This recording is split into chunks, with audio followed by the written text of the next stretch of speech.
there, you're welcome to the only show that brings you happenings in the world of diplomacy and international relations, Diplomatic Affairs. My name is Harriet Nartey. The show comes off on Pan-African television every Saturday from 4:20 to 5:20 p.m. And of course, we are global by Facebook and YouTube. So wherever you find yourself, you can always catch up with us and get to know what is happening in this area. Today is another exciting day for me because I have my panelists seated and we have the most interesting topics, from international relations and diplomacy, which we will be dissecting, bisecting, looking at it, unpacking it, and we want you to be a part of it, just so you know what is happening in this particular space. I will take a break. When I come back, I will run you through the topics, and of course, I'll let you know who is joining us on today's show.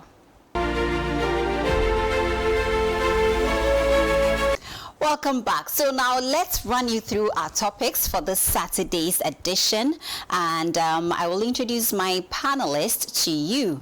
We will begin with Israel and Iran conflict. We will be talking extensively about this issue with the help of our guest, and also NATO meets 2025, which would also be looked at on this show. Ablakwa cautions Israeli ambassador to Ghana to respect Ghana's independence decisions, and also President Mahama appoints first batch of envoys focus on selection criteria. We'll talk about the difference between career diplomats and of course political diplomats. So like I said, it's a very, very packed show today, and I'm super excited that I have the right people with all the knowledge and experience to help us unpack the various topics that we have tabled for you. I'll begin with one of our go-to persons when it comes to the issues that we find to be very, complex, and we need help to understand, and get to know what is happening in that area. He's in the person of Dr. Vladimir Danso,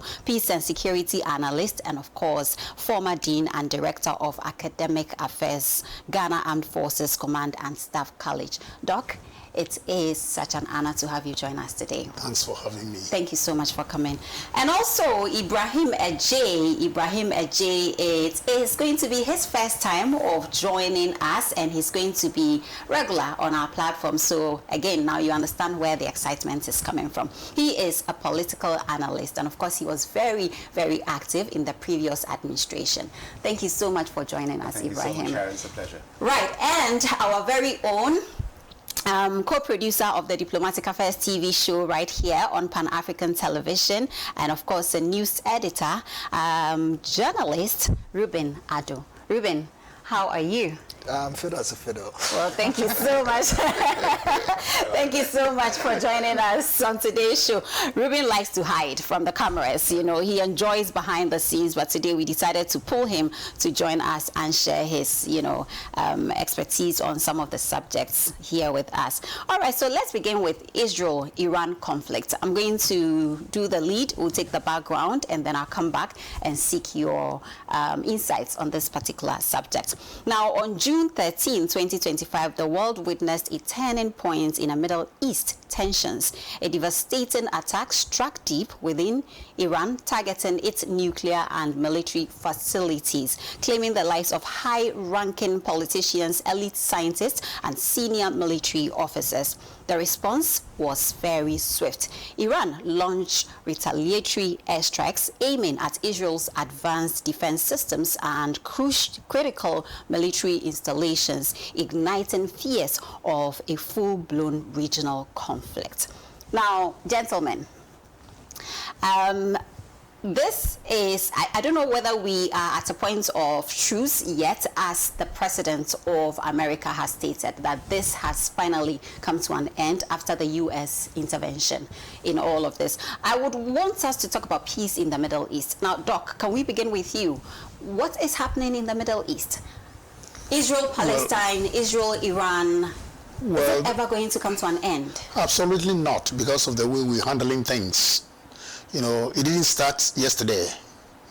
The Middle East has been in turmoil for over how many years? Decades.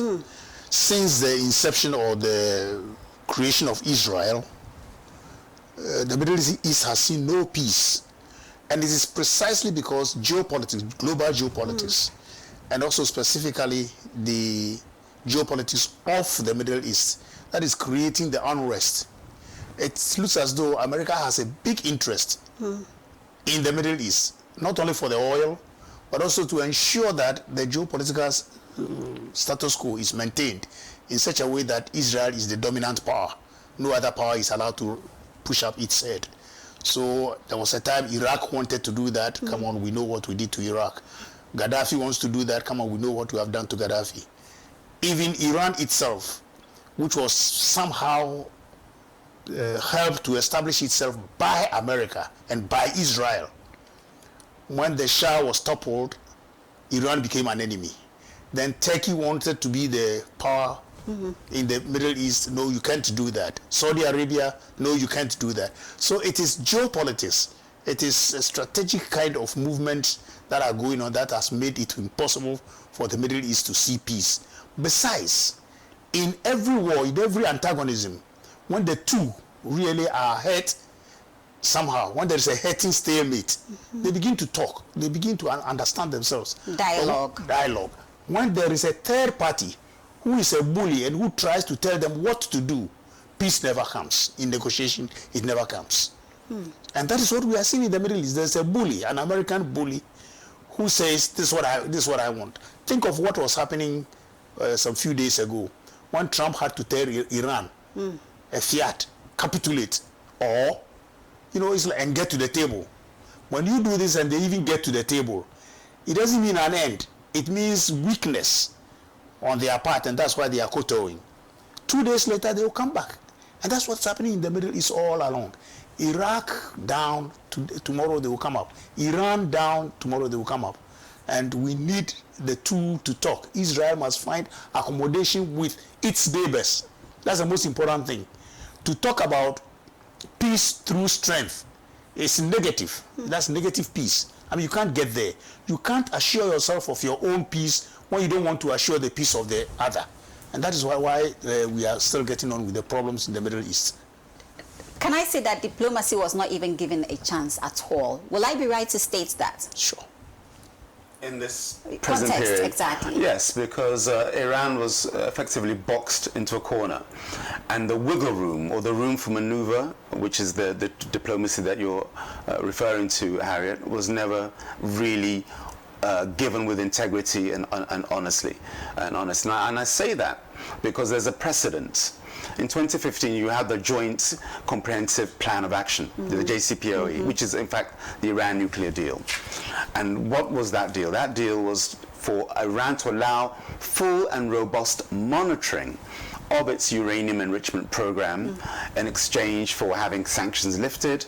And then, of course, the world powers, or those powers who were part of that JCPOA agreement, could have that comfort in knowing that they weren't going to do weapons-grade uranium enrichment.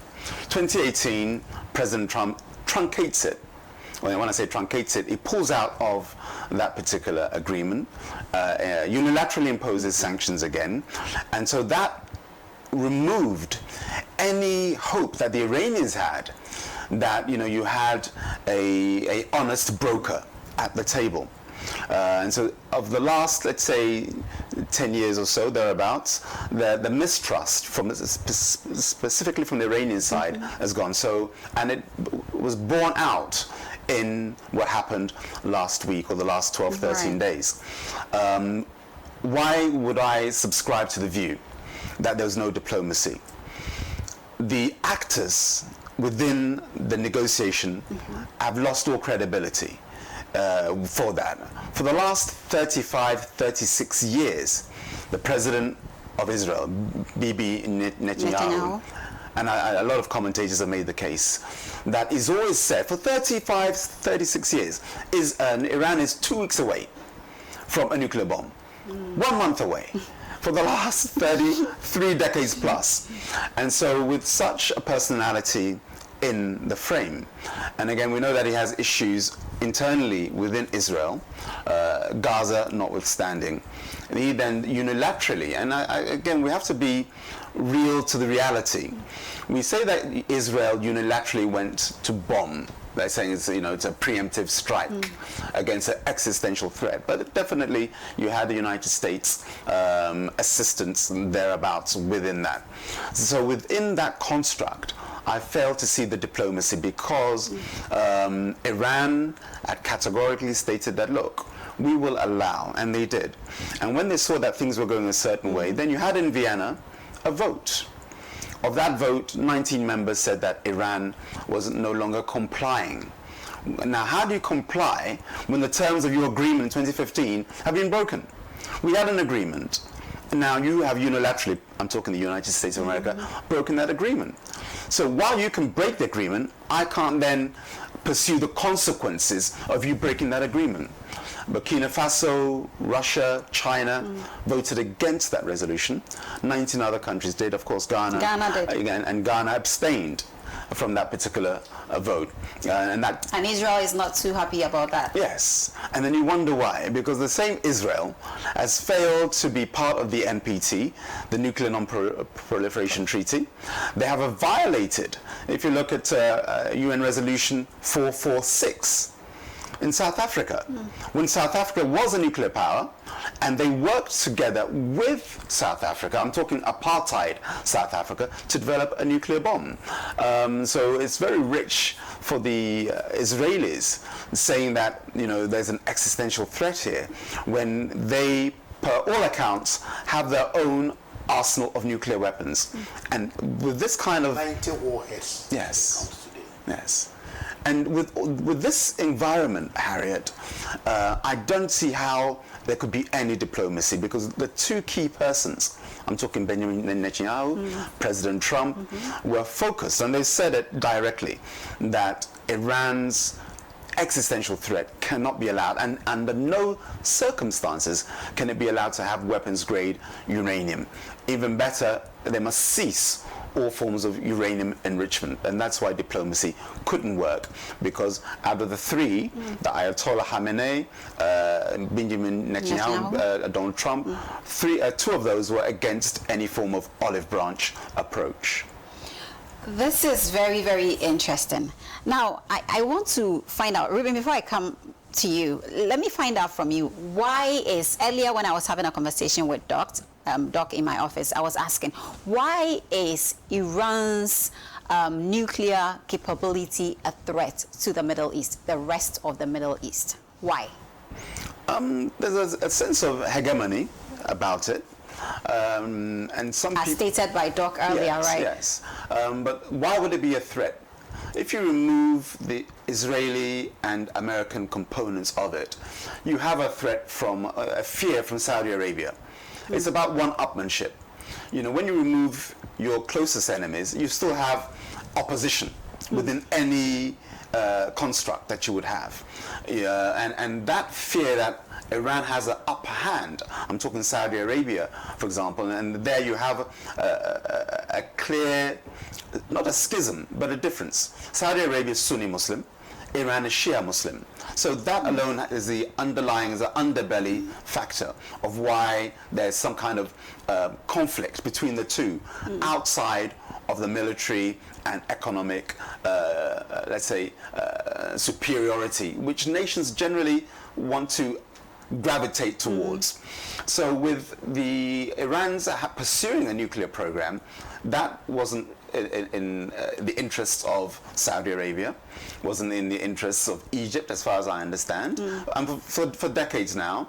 And then beyond that, when the 1979 coup happened and Ayatollah came to power, and the pronouncements that Iran itself, I'm talking the theocracy, said, some of them as, not all, but we have to be, sometimes we use a brush and paint every single leader from Iran as having said that Israel does not have the right to exist. And that can never be the case, because you have within that area, I'm talking Iran, Iran outside of Tel Aviv and New York City has the largest population of Israeli Jews or Jews. They call themselves Iranian Jews. Outside of New York City and Tel Aviv, the third largest population of Jews are inside Iran, and they've been there for decades upon decades.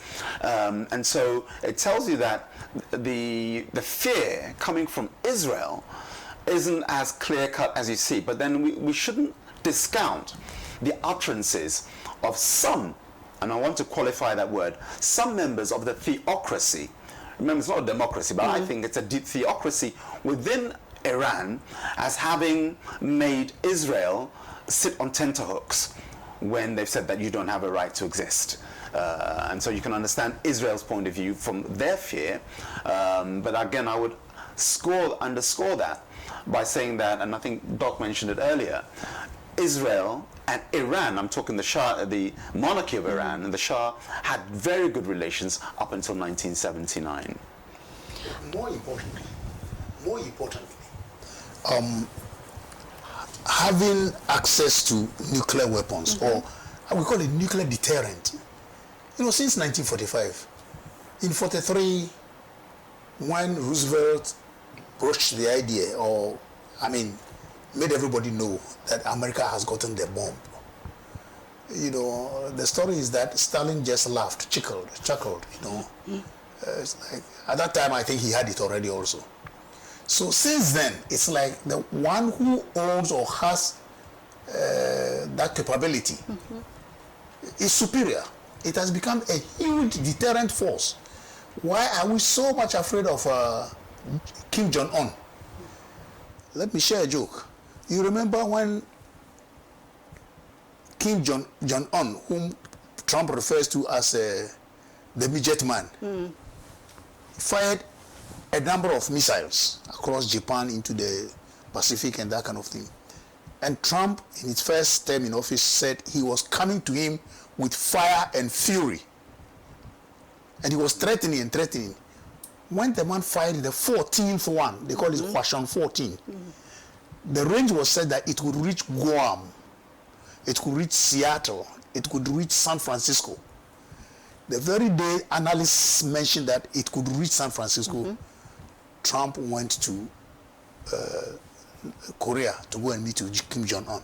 It shows you how much power owning or having in possession nuclear arms could be. So in any case, in the Middle East, Israel has it. And they wouldn't want any other country to. Exactly. And that alone is a deterrent. So if I have it, you don't have it. If there is war and I threaten you with it. That's power. That's power. Right, that's power. Yes. That's power. Ruben, from a journalist point of view, we have been sampling the views of the people and also the narratives coming up every now and then. From where you sit, do you think that the media has done justice to the narrative out there when it comes to Israel and Iran? Well, it depends on the angle from which you are looking at this issue. Because we know the tensions in the Middle East has been with us since time immemorial.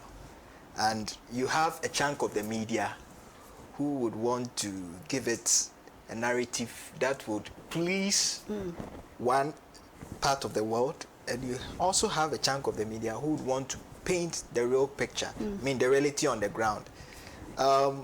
This all boils down to the quest for economic and military supremacy, and I think my co-panelists have enumerated further on this issue. But if you look at the quest for power in the Middle East, Israel wants to prove that they are the big dogs, and because they have the backing of Uncle Sam, they would always want other countries cited in that. Uncle Sam in this case is the United States. Yes, to kowtow to their dictates. And if you look at the scenario, you would always realize that Israel tends to be the aggressor most of the time, except for 2006 when Hezbollah was the aggressor. Hezbollah abducted 2 Israeli soldiers, Eldad Regev and Ehud Goldwasser, and for 34 days there was a standoff between Hezbollah and Israel. That was during the premiership of Ehud Olmert. Then in 2023, Hamas was the aggressor when, a day after Yom Kippur, which is the Day of Atonement, Operation Al-Aqsa Flood, they struck. Then this time round, Israel turns out to be the aggressor. Operation Rising Lion, targeting key military installations in Iran, trying to destabilize that part of the region and weakening its leadership. Because after the death of Ibrahim Raisi, now you have Masoud Pezeshkian, who is deemed a moderate. So they are not only targeting wiping out the Ayatollah, who happens to be the supreme religious and legislative head, but they want to weaken the leadership structure by making sure that when they bark like a dog in the Middle East, all other nations would kowtow to their dictates. And I think that from where we sit, prospect for peace remains a mirage, because once Uncle Sam would always bully its way through, like it's done in the past, it would always play to the advantage of the Israelis against the wishes of the other countries in the region. And if you look at Iran, I mean, from the days of the Shah, they cemented ties with Israel, likewise the United States. But in 1979, when the revolution broke out and Ayatollah Ruhollah Musavi Khamenei came on board, they decided to chart a new course. And that was where there was deep-seated hatred for the United States, to the extent that even when the Shah died, he was buried in Cairo, Egypt. Even before that, we saw the issue of Israel and Egypt, Anwar Sadat and Menachem Begin, when Carter brokered the Camp David peace accords, and we thought that there was going to be peace between these two neighbors. That also created some form of, chaos, because some people felt that Anwar Sadat had betrayed their cause by sidelining with Israel, and on 6th October 1981 they assassinated him. So I wouldn't want us to tie it to religious factors. Even beyond religion, there is always a quest for economic and military supremacy, because we've had a First World War, we've had a Second World War. During the Cold War, I mean, no bullets were fired against each other. And there was concrete piling and stockpiling of arms, some of which were of mass destruction. And when America, under Ronald Reagan, decided that they were going to launch missiles into space, they were going to start the Star War program, Mikhail Gorbachev, was afraid. He felt that Ronald Reagan wanted to take over the world and perhaps, cement America's status as the most powerful nation. But when Bush succeeded him, he decided to truncate it through mediation talks, and this became a foregone conclusion. So prospect for peace, from where I sit, it's still a mirage. All right. Okay, great. Two things. We'll talk about the economic bit.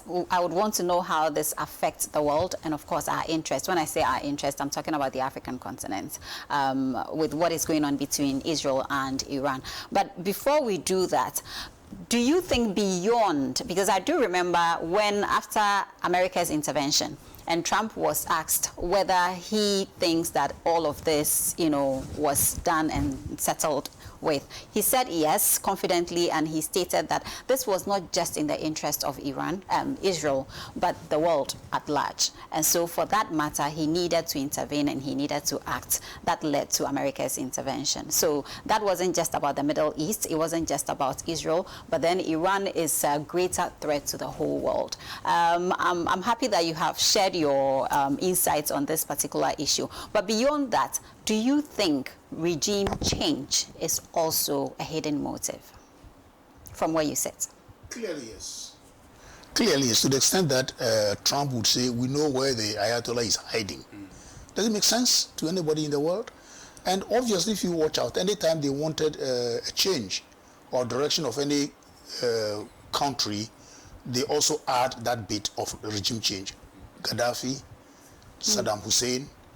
And then when they have dismantled the country, they show the way. It's like you are so down that whatever is given to you is taken. And that is where diplomacy does not come in. Why? Because you don't start it at all. It's a fait accompli. Today, do we have a country called Iraq? Do we? With American bases all over, in Iraq itself. So virtually taken over by America. In fact, when Iraq was conquered, an American governor governed Iraq. So it's like you force the country to take a course that you want, And so regime change was part of the program. In fact, the operation was such that take Iran by surprise, dismantle whatever they have, and then the narrative also was that Israel has been made a certain monster, feared monster, as if as it were no missile. And remember, since time immemorial, it was only Saddam Hussein who was once upon a time able to hit Israel with a Scud missile.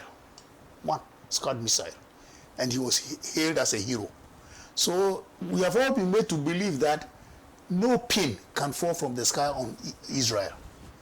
So Netanyahu thought, take a quick this thing and dismantle Iranian power, and then you change the direction. So really, they really want, look at the number of people they eliminated, to show that they wanted to eliminate all persons tied to the regime and tied to the direction of the regime, including the Ayatollah himself. So regime change was part of the plan. What are the repercussions, briefly, before we move on to the next topic? Economically, how is Ghana and Africa affected in all of this? Well, I think the main barometer has to be the price of oil. That's the key element that would affect the African continent in terms of this Iran-Israel conflict. And that's where African countries need to, with one voice, make their voices also heard.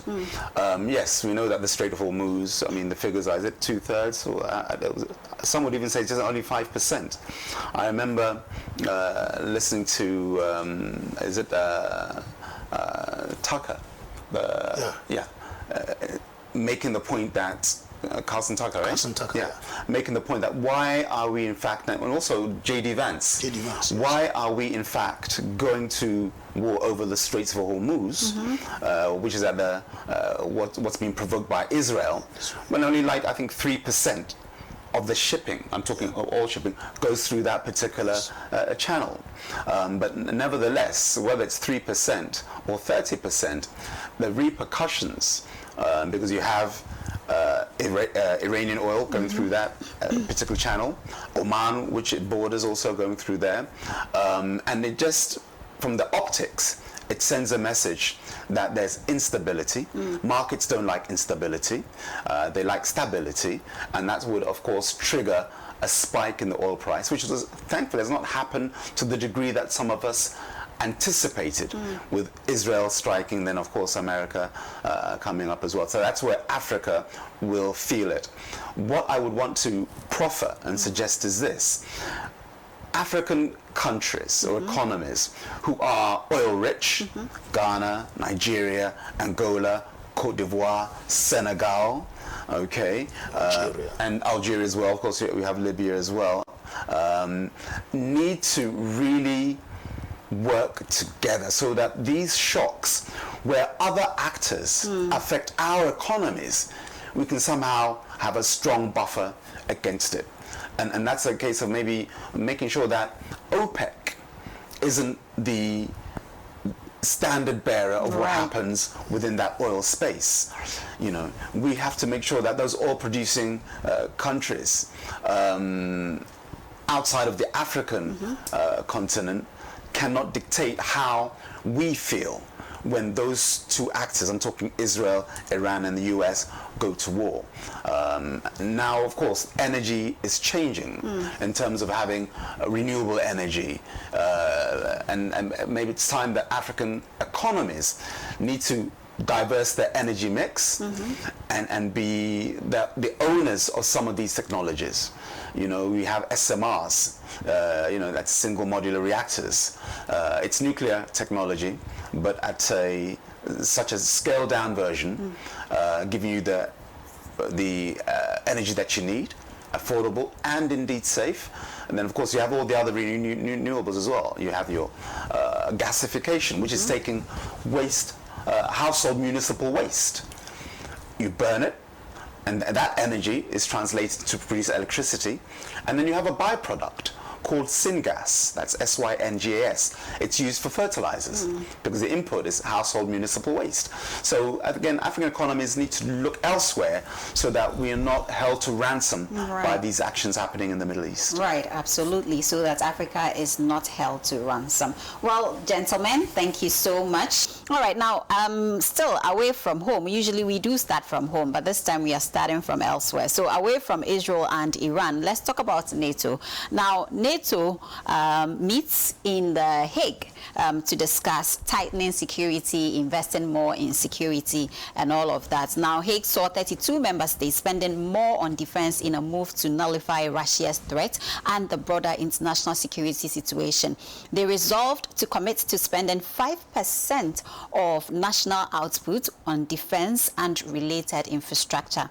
Now, here is a summary of the three-day meeting by the Secretary General, Mark Rutte. If we have that video, can we take a look at it and then come back to the studio? Just concluded the formal part of the NATO summit in The Hague. Of course, there will be many other meetings later today and this afternoon. And together, allies have laid the foundations for a stronger, fairer and more lethal NATO. NATO leaders agreed on the The Hague Defence Investment Plan.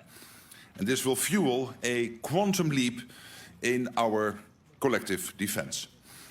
They agreed to boost our defence industries, which will not only increase our security, but will also create jobs. And we have reaffirmed our unwavering support for Ukraine. All of this is crucial. It means that no matter the challenges we face, whether from Russia or terrorism, cyber attacks, sabotage or strategic competition, this alliance is and will remain ready, willing and able to defend every inch of Allied territory. Well, you're still watching Diplomatic Affairs, and of course, we've been talking about NATO's meeting in The Hague. 5% of national output on defense and related infrastructure, as I mentioned earlier. Now, that was the Secretary General, Mark Rutte. I want us to talk about NATO's meeting. Before we go into discussions surrounding NATO, I have actually had some Pan-Africanists also sharing their sentiments at the absence of African observers at the annual NATO summit. What's your view on this? I don't think there's any point in Africans being represented at NATO. We are not part of NATO. Unfortunately, most African countries... As an observer member states, it's not perhaps even if important. we are invited, fine. But for me, the continued existence of NATO itself is... how do I call it? It's detrimental to peace in the world, you know? And what Gorbachev wanted, actually, was that the global architecture that was laid down in 1945, you know, was the neoliberal architecture where all countries are equal and we are going to rule by rules and organs of the United Nations, you know, so that there's a peaceful world, you know. So you don't have a superpower or non-superpower, or you don't have those alliances. So he lowered the barrier to belligerence, dismantled the Warsaw Pact, and automatically the NATO should have demised itself. It is precisely because NATO did not demise itself that we now have what is going on, what we call the new Cold War. And people are piling up. New alliances are forming. China, North Korea, Russia, you know. But if NATO had demised itself and not crawled towards the east, 14 of the old Warsaw Pact members have been brought into NATO. And it's the 15th one they wanted that has brought the Russia-Ukrainian war. So for me, there's no point in Africa being interested in NATO membership or what. Unfortunately, from where I sit, I know that a lot of African countries use NATO doctrines even in their territories, not in their training and this of their personnel, militaries. I mean, even in Ghana, we use NATO doctrine in training our officers. So it's like we are being washed towards NATO against some enemy imagined, Russia. So definitely, when we have a perceived enemy, then we'll have these alliances working out People wanting to be part of NATO and not wanting to be part of Russia and that kind of thing. And it's dangerous for the world, very dangerous for the world. Ibrahim, briefly. Well, that brings us to Kwame Nkrumah's era, a non-aligned movement. We neither look east nor west, we look forward. And that was the other bloc, as Dr. Vladimir just pointed out. The opposite of NATO was indeed the Warsaw Pact. And what did Africa do as a bloc? We created that NAM, the non-aligned movement, as a buffer to those two extremities. Having observer status, I think in certain things it would be not a gimmick, but you'd ask, what is the purpose of that? Would they allow us into that skiff? You know, Americans have that intel, they call it a skiff. When the heads of intel are all, I'm talking CIA, FBI, and even Navy SEALs are looking to do an operation, they call it a skiff. On what basis would NATO allow African observers to be inside, you know, the nitty-gritty, the nucleus of their discussions? It wouldn't happen. They wouldn't let a journalist in, let alone an observer. So I think it would be cosmetic, I think is the word I wanted to use, if they allowed us to. You sit here, when the real meeting begins, continue sitting here, and we'll move to another room. Right. And that's what I think behind the scenes. That's what would happen. So if it's cosmetic, there's no need for us to demean ourselves by even pushing for observer status. Much in the same way like ECOWAS. Sometimes I wonder why we allow non-ECOWAS countries to sit in. Again, likewise with the AU. You can do it for the sake of building bridges. But when the African Union is having a meeting, there's no need to have observers there. Maybe for the General Assembly, why not? We allow. It's about building bridges, having a global agenda, whereby what we are doing in Africa, the African Union, may have some reverberations. So we would want your input, observe and take note. And then when we go into our own skiff, our own closed door meeting, you're not there. But again, it's a cue that Africa as a whole should listen to or take note of. That in certain meetings, even when we have the G7, they'll have a representative randomly picked from one country, making it a G8 or a G9. But at the meetings where decisions matter, are those invited guests really allowed to attend? I don't believe so. You know, so these are the things that I think we need to concentrate more on in terms of what can we do.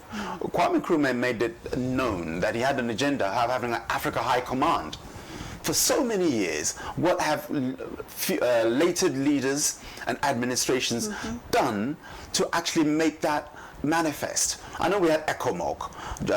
For those of us who remember General Quenu, when you had Liberia having its war, Sierra Leone, and ECOMOG was a fantastic construct, saying that we could deploy an army to help nullify these excesses that we were witnessing within Liberia.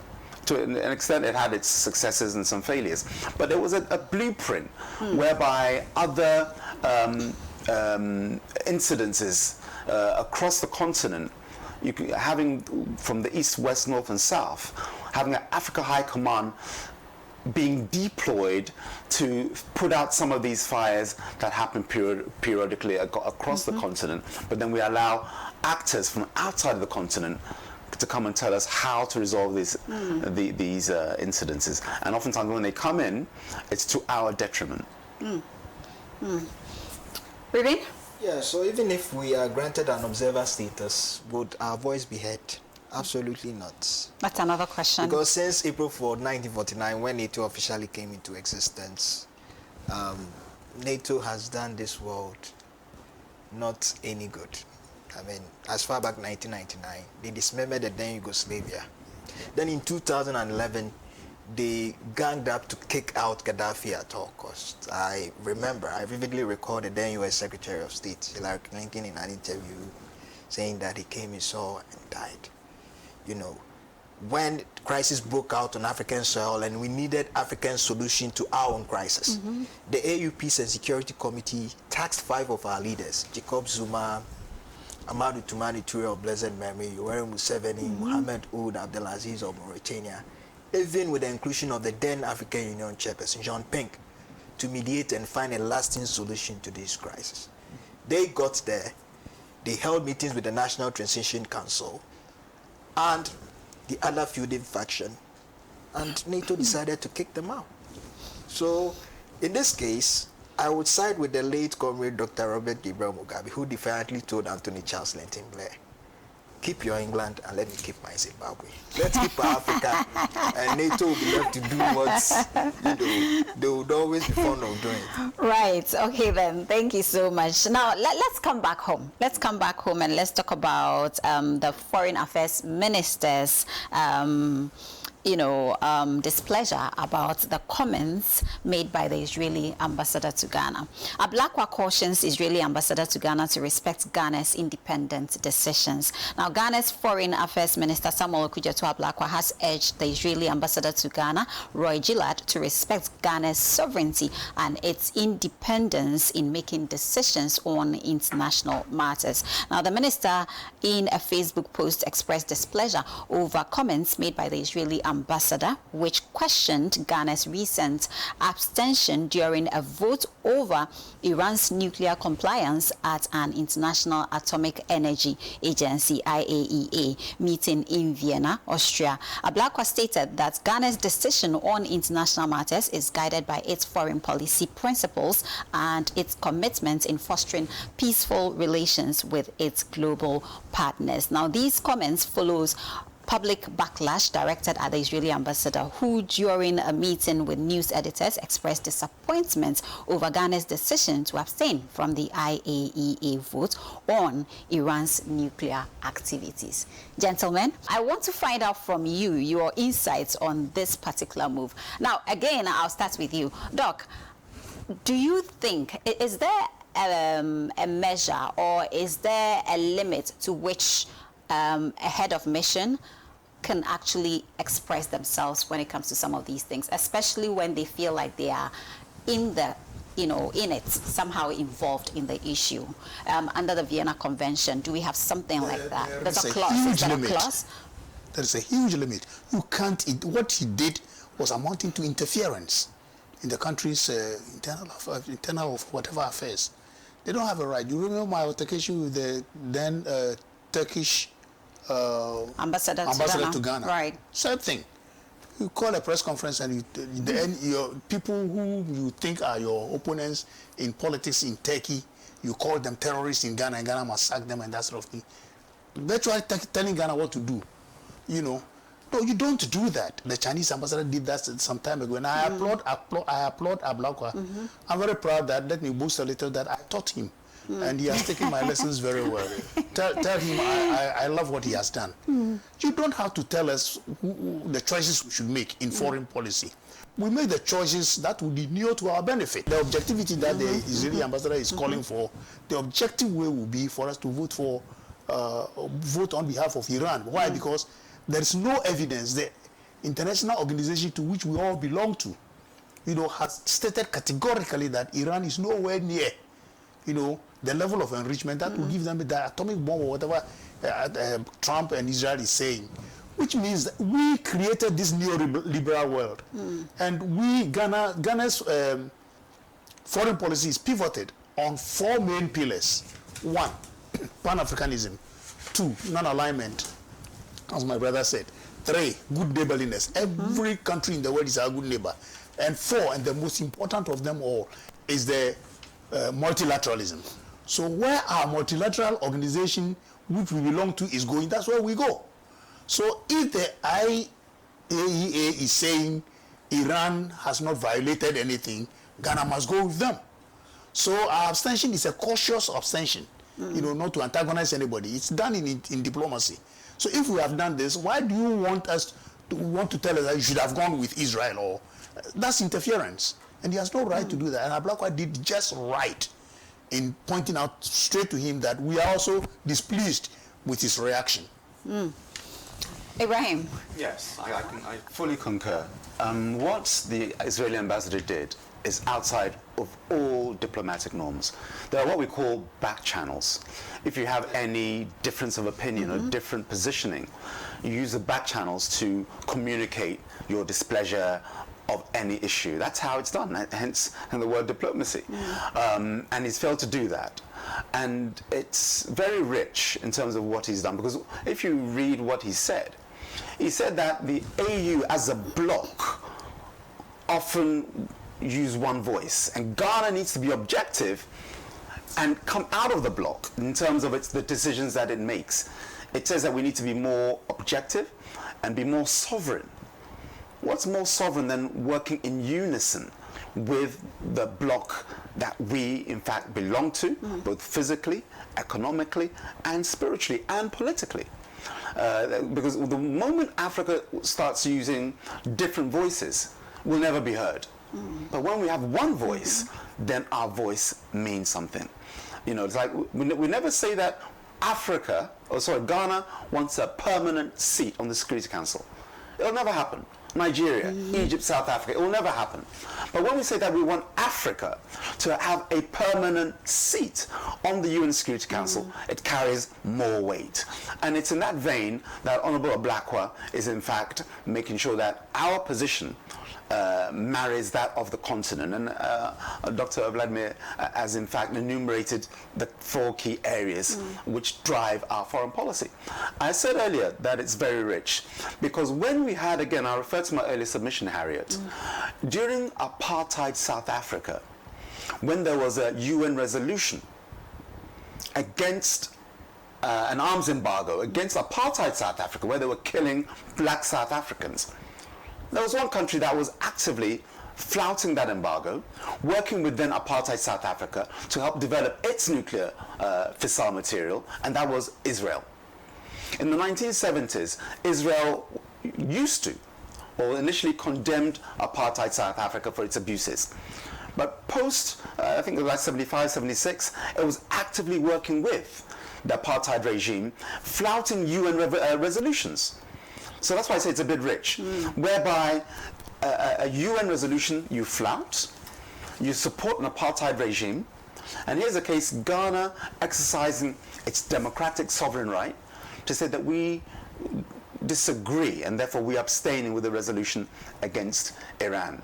And suddenly you found a voice, I'm talking Mr. Gilead, Ambassador Gilead, to say that we should rather work outside of Africa and be our own person.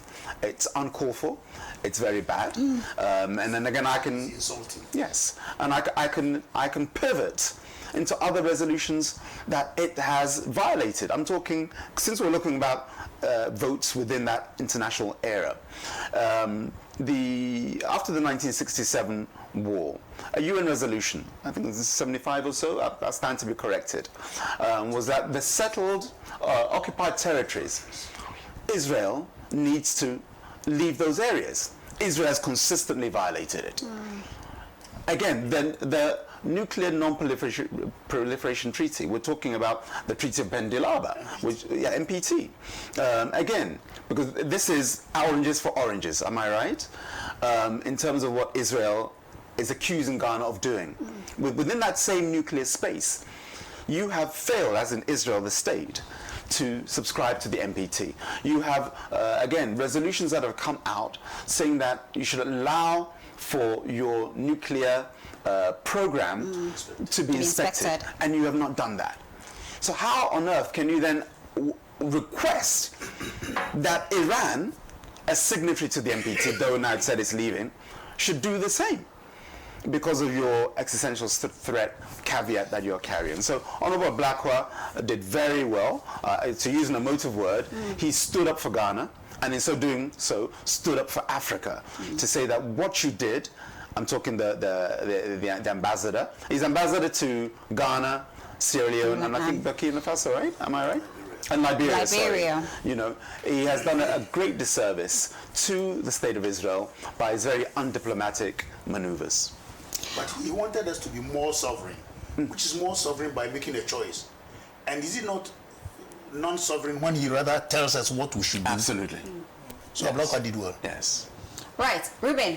Diplomatic somersaults. I do know that Mr. Pratt issued a communique, sort of, to actually, counter the actions of the ambassador. That was highly undiplomatic. So if you are tasked with a role as an ambassador, you must make sure that you respect the wishes of the country you've been assigned to. You don't go out there to make pronouncements which will mar the good neighborliness between the two countries, that is Ghana and Israel. And I think I wouldn't use him as a typical example. Other ambassadors have done the same. And for the Foreign Affairs Minister, yes. Even as far back 15 September 1961, the then British High Commissioner, Arthur Whitefield Snelling, sent a cablegram, and he made a very profound statement that Nkrumah was making the Africans too politically conscious. And it was simple and straightforward. We would be better off without him. So then Nkrumah becomes a threat because he was conscientizing Africans to beware of the ills of colonialism enlightening them. So they had to get rid of Nkrumah and truncate this whole project of trying to unite the continent.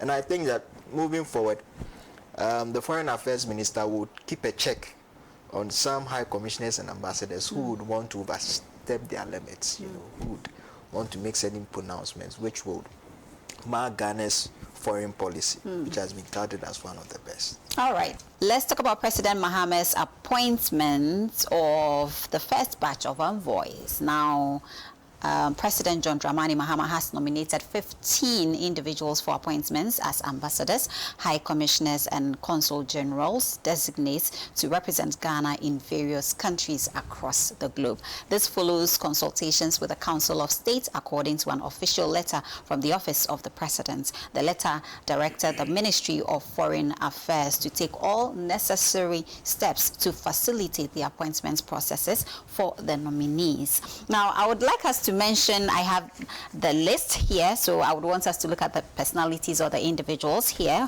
who will be representing Ghana in other jurisdictions. We have Benjamin Kofi Kwashi, who is going to be representing Ghana in South Africa.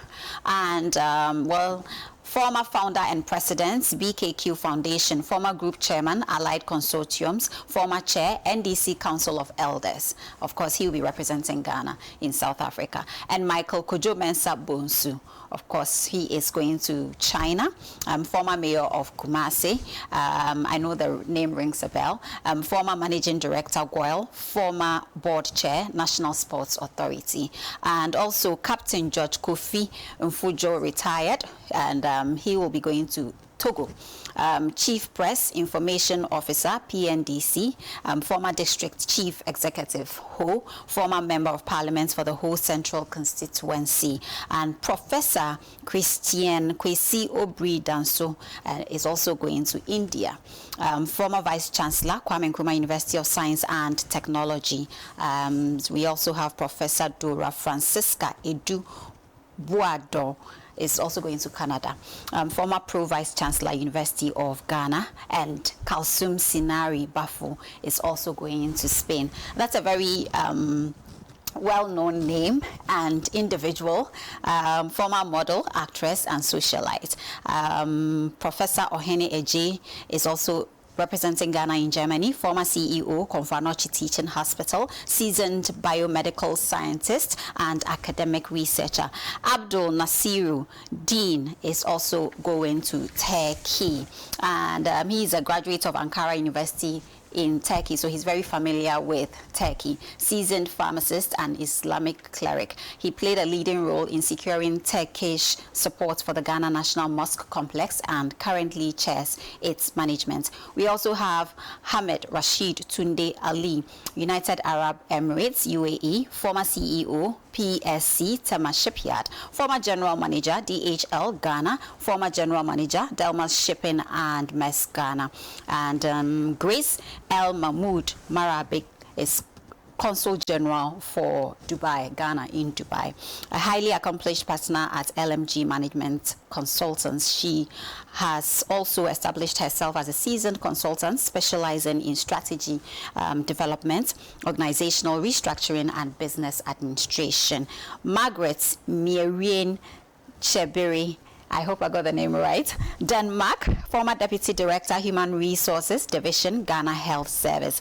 Labik Joseph Yani it is also doing Equatorial Guinea, representing Ghana in Equatorial Guinea. Former MP, Bangburugu Yoyo, 1993 to 2009. Ni Amasa Namole is doing Brazil, representing Ghana. That's a very known name as well, Brazil. Former MP, Ladade Kutupong, former Deputy Minister for Food and Agriculture. And finally, we have Dr. Felix Kuma Godwin Anebo is also representing Ghana in Senegal. Okay, so that's not the final name. We have Theresa Eje Mensah, who is representing Ghana in Czech Republic. Right, gentlemen, I like to find out what really goes into the appointment of, envoys. There are two categories, actually. The first category are the career diplomat. And I think what you read, I think they are all non-career diplomats. Political. Yes. And then there is what you mentioned. These are the two categories. The career diplomats, they rise from A5 all the way to A1. When you are A1, you're a minister councillor. It's like you've reached the apex of your career. And you normally are either a minister councillor or an ambassador. So career diplomats often become ambassadors. Yes. And then the president has a prerogative of appointing non-career diplomats, persons who by their stature, knowledge, and whatever aura around them could inure to the benefit of the country in one way or the other, taking into consideration where they are being sent. I'll give you an example. When we were doing diplomacy, we were told about the story of Korea, South Korea, that the president intentionally sent somebody who was known not to be a very good person where morals are concerned. That is a businessman and he's always stealing, ideas and, lobbying. He didn't have morality where business was concerned. But Koreans sent him, that particular person, to be the ambassador in Japan. I mean, they intentionally did that so that he could steal Japanese technology and bring Japanese FDI to Korea. And that's what happened. In fact, we are told that is it Corando or something, that vehicle? It's a Japanese technology of the Hondas and whatnot, which the Koreans were able to, and then they made it as one of their... So you see, you send somebody there who could bring something. You send somebody who can have the ear of, let us say somebody is being sent to Russia. Our current president has visited Russia a number of occasions before and currently, recently, before he became president. So he may have struck some chords there. And he would send somebody who can continue that chord, who could bring that chord to be more intense. And somebody who could bring something from China. It's a Ghana-Russia relationship will be in such a situation that the president will love it. So non-career diplomats are persons who are close to the president and who will bring something to Ghana from where they are being sent to. So these are the two categories that are sent. Career diplomats are purely career men and women who know where they're going, they study the place, they know what international relations is all about, international diplomacy is all about, the rules of the game and everything. Non-career diplomats, we say, don't know, but they learn on the job because they have all the career people under them where they go. And so, with the help of foreign service officers also, right? Sure. So people ask me, and I say, you don't blame a president when he's made a choice. The only thing is that there is a little snag. Career diplomats are not very happy when non-career diplomats outnumber them in appointments, because after all, that's their career. After all, that's their career. Now, do we have KPIs in place to actually measure the work that these envoys are supposed to do in the interest of their countries? I do know that elsewhere, I've read a few articles from here and there, and I do know that elsewhere they do. Do we have, of course, something like that that actually ensures that they deliver? Well, that's your key performance indicators, am I right? I would hope so.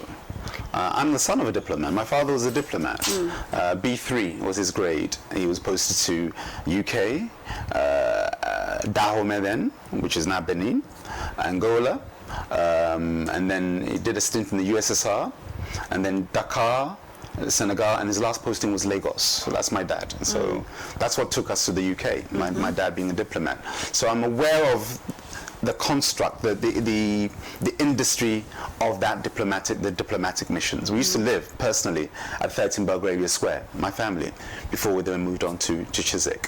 Why am I giving you this background? It relates to your question about key performance indicators. Because my father used to sit exams periodically when we were in London.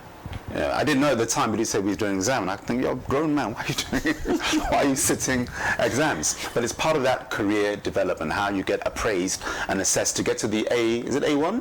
A1 level that you need to be to become an ambassador. And so I would hope that these KPIs are in existence. I would imagine that they are, so that at least there's a measure, there's a barometer, whereby a non-career diplomat has some milestones or boxes that are checked against him or her to make sure that you're delivering in terms of maybe trading relationships, cultural areas, education. Because remember, you're there as an ambassador representing the country, and also your nationals within that host country, so that any issues that they may have regarding immigration, regarding education, regarding any civil issues that they may be facing, you are the representative. You are the president's representative to help your nationals manage issues that they face. Recently we had it with Iran and Israel.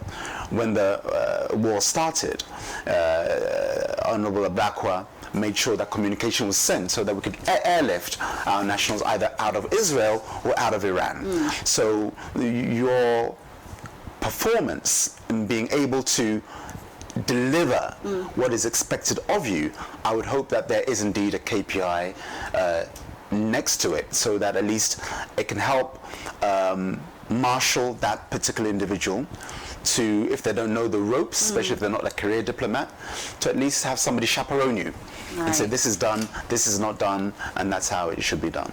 Right. Yeah. Ruben, again, from where you sit, we've been doing our vetting by ourselves from the newsrooms, as journalists. We've been looking at the names, and one of the names, that we found to be very interesting, and interesting in a good way, is the appointment of Kalsum Sinari, former model, an actress, a socialite, if I can put it that way. And people have actually asked, but what is she bringing to the table? And I ask, she can bring a lot to the table, and like the two of you rightly stated, you don't have to really be a scholar in this space to be able to get the job done. Is that right? Yeah. So it's your ability. Some journalists also have been. I'm still waiting for my appointment. I am still waiting for my appointment, though. Yes, but you talked about some of the traits, the qualities that one can actually exhibit to be able to get the job done. Networking, having the ability to get in there and create that relationship and keep it going could actually get you to so much more. Do you think, I don't know, from where you sit, we've looked at the names, and I saw the way some of you were nodding your heads in agreement to the appointments, and yes, I believe to a far extent some Ghanaians have expressed reservations about her appointments. But did you know she went to GIMPA and studied international relations? Yes. So she's armed herself academically. Absolutely. And I know she belongs to the Sinari family. The cousin is Alhaji Said Sinari, former member of parliament for Ayawaso Central. And she's married to former Black Stars captain Tony Bafo, who at a point served as Deputy General Secretary of the Confederation of African Football under Ahmad, before he was axed, and subsequently Patrice Motsepe succeeded him. So she's armed herself academically, but you don't need to be a career diplomat to excel in a certain area. So I would leave it for the scholars to judge. And she's been assigned to Spain, and I believe she will do a very good job. Yeah, I also believe she will do a very good job because I see how she is passionate about the things that she's done in the past. I want to believe that if she brings the same passion to this space, she will be able to, get things done. All right. At this point, I think we have exhausted all the issues that we have tabled for this edition, and it's been really nice having all of you join us today. It is always a pleasure to have you around. School us, educate us, and of course inform the general public on what is happening here. And Dr. Vladimir Intri-Danso, thank you so much for your time. And of course, Ibrahim Eje, thank you so much for joining us as well. And my boss, Ruben Ado, thank you so much for making time to join us. Up next is EU in the Spotlight.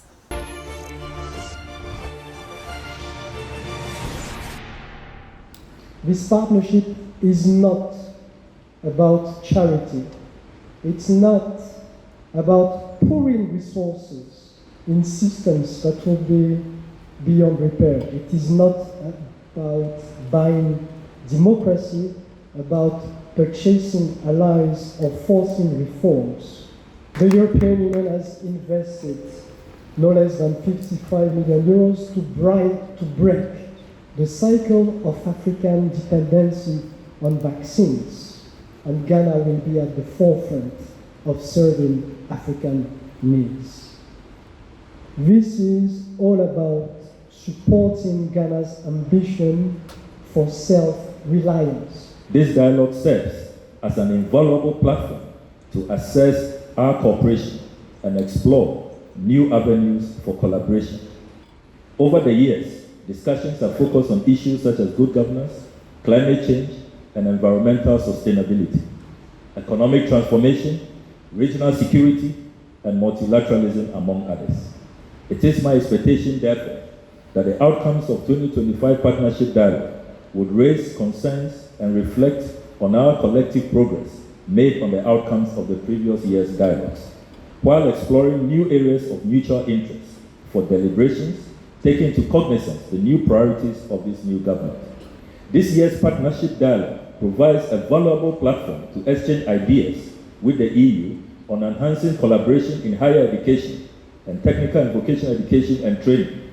We can build on the success of initiatives such as the Swami Technical Institute's participation in the EU-funded SHINE project, which focuses on the green transition and energy access. Expanding such collaborations will allow us to accelerate impactful partnerships in vocational education and align with global sustainability and skills development goals. This dialogue is not simply a formality, but a testament to our shared commitment to building a resilient, inclusive, and sustainable future for our people. Ghana and the EU have consistently pursued a common agenda that has been rooted in our shared values and is based on sustainable development, democratic governance, climate action, and regional stability.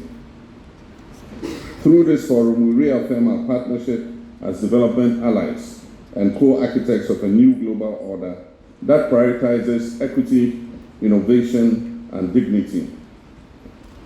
On macroeconomic recovery and fiscal governance, Ghana's economic outlook is rebounding steadily. Our administration remains committed to restoring macroeconomic stability through prudent fiscal management, enhanced domestic revenue mobilization, and expenditure rationalization. The EU has been a steadfast partner through support under the European Peace Facility, including provision of non-lethal military equipment. We are now looking to elevate this cooperation. Ghana seeks EU collaboration in developing a resilient and technology-driven defense industry.